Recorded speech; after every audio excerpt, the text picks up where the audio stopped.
Kehadiran Bapak dapat memberikan motivasi bagi masyarakat Damastraya dalam rangka membangun infrastruktur di skala bidang yang masih perlu kita benahi. Kehadiran Bapak Menteri hari ini sangat berarti bagi kami di daerah seperti Damastraya ini. Saat menyambut kedatangan Bapak Menteri, masyarakat kami seperti melihat cahaya harapan. Pasalnya, atas bantuan Bapak, banyak permohonan masyarakat Damastraya yang dipenuhi oleh pemerintah pusat dan dari Bapak Presiden. Salah satu yang paling berkesan yaitu adalah jembatan Bulai yang atas kunjungan Bapak Presiden pada tahun 2018. Alhamdulillah Bapak, dua kecamatan Timpeh dan Padang Lawe tidak lagi antri di jembatan itu. Tadi Bapak sudah lihat hasil dan jembatan yang Bapak bangun, dan ini sangat membantu masyarakat kami. Dan kami ucapkan terima kasih pada Bapak Presiden dan Bapak Menteri PU sudah memberikan jembatan ini kepada masyarakat Damastraya. Dan kemudian ada lagi pembangunan gardu induk. Gardu induk ini Bapak Menteri izin, ini dari Supreme Energy dari Solo Selatan, dan kita sudah surplus. Kalau nanti ada investor mau bergabung di Damastraya untuk masalah listrik, kita sudah aman. Dan alhamdulillah sudah selesai. Dan juga kemudian ada Rusunawa, pembangunan rumah sakit baru, jalan raya, jalan usaha tani, embung, dan bendungan beserta irigasi lainnya. Alhamdulillah berkat irigasi dan infrastruktur yang maksimal, Damastraya bisa surplus gabah mencapai 20.000 ton. Terima kasih Bapak Menteri. Izin Bapak Menteri, kalaulah pemerintah daerah Damastraya yang berumur 19 tahun ini tidak disupport pemerintah pusat, akan lambat dalam memenuhi kebutuhan dasar warganya, terutama infrastruktur yang membutuhkan biaya besar. Sebagai daerah yang ekonominya masyarakat bergantung pada sektor pertanian dan perkebunan, infrastruktur menjadi harga mati. Untuk itu dengan penuh kerendahan hati, mewakili masyarakat Damastraya khususnya Sumatera Barat umumnya, kami memohon agar rencana pembangunan feeder tol Rengat bisa dipercepat pembangunan Bapak Menteri. Karena ini yang sangat besar oleh kami Bapak Menteri, karena dari Damastraya ke Jambi 5 jam, ke Pekanbaru 5 jam, ke Padang 4 jam. Kalau sudah ada tol ke Rengat bisa 1,5 jam, dan masuk ke Jakarta bisa 13 jam dari 28 jam. Mudah-mudahan yang kita dimudahkan oleh Allah Subhanahu Wa Taala. Amin ya Rabbal Alamin. Dan Bapak Menteri sehat selalu. Dan kemudian Bapak Menteri izin, berdasarkan kajian pra-FS kami Pak Menteri, keberadaan tol ini sudah memberikan manfaat sebesar mencapai 1,7 triliun, yaitu dari saving nilai waktu dan biaya operasional atau kendaraan atau BOK dan pendapatan tol. Kami sudah pra-FS-nya Pak Menteri, jadi sangat membantu sekali feeder tol ini dan membuka pertumbuhan, mengungkit pertumbuhan ekonomi baru di Sumatera bagian yang di tengahnya.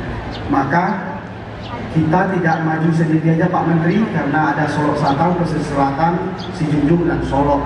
Nah kalau ini selesai, biasanya ke Solo Selatan itu Pak Menteri dari Damastraya ini mutar dulu ke Solo, habis waktu 300 kilo. Nah sekarang jalannya sudah ada Pak Menteri, 50 kilo, tinggal di aspal aja lagi Pak Menteri.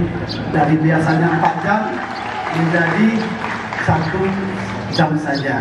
Dan itu Pak Menteri, Solo Selatan itu berbatasan dengan Kabupaten Kerinci dan Kota Sungai Penuh. Dan itu akan mendapatkan akses baru. Dan izin Bapak Menteri,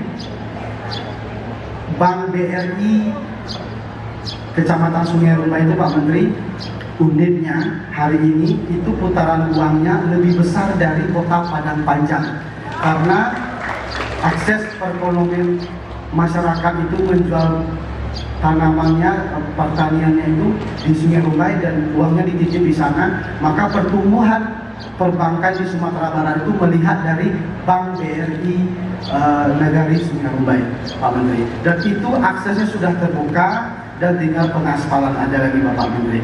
Izin itu laporan sementara Bapak Menteri. Jadi tidak hanya untuk Damastraya saja, tetapi untuk Solo Selatan, Pesisir Selatan.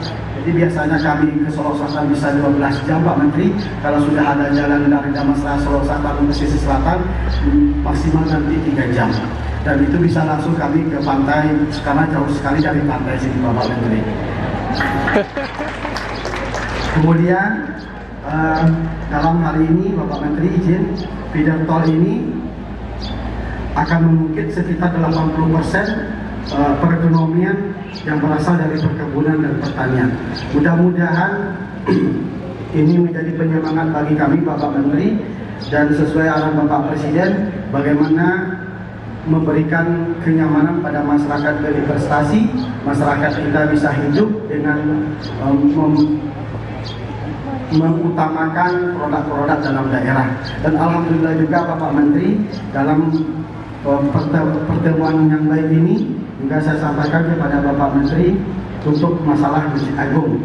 Masjid Agung ini Bapak Menteri atas kunjungan Bapak Presiden tahun 2018, kebetulan kami lewat di sini untuk penyerahan sertifikat PTSL di Gurus Post Center.